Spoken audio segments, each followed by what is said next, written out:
एक गांव था। उस गांव में एक किसान अपनी पत्नी के साथ रहता था। किसान बहुत ही आलसी था। वह कुछ काम नहीं करता था। वह दिन भर सोया हुआ रहता था।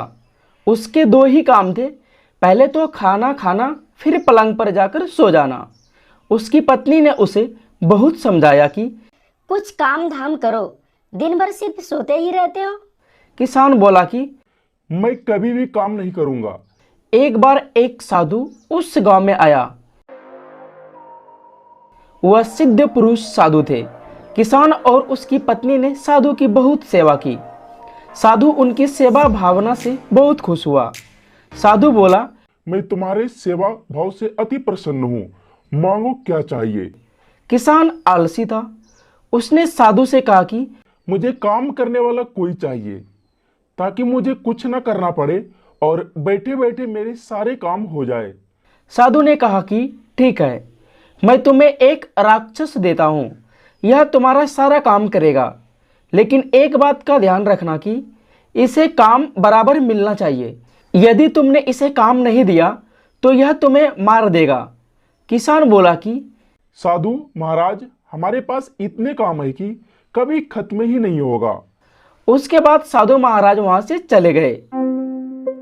राक्षस ने किसान से बोला कि मुझे काम दो। किसान बोला कि जाओ खेत कोड़ दो। राक्षस तुरंत गया और किसान का खेत गोड़ने लगा। तुरंत काम को समाप्त कर वह राक्षस फिर किसान के पास आया। वह बोला कि मुझे काम दो और। किसान बोला कि जाओ एक गहरा कुआं खोद आओ। राक्षस तुरंत गया और कुछ ही देर में वहां कुआं खोद दिया।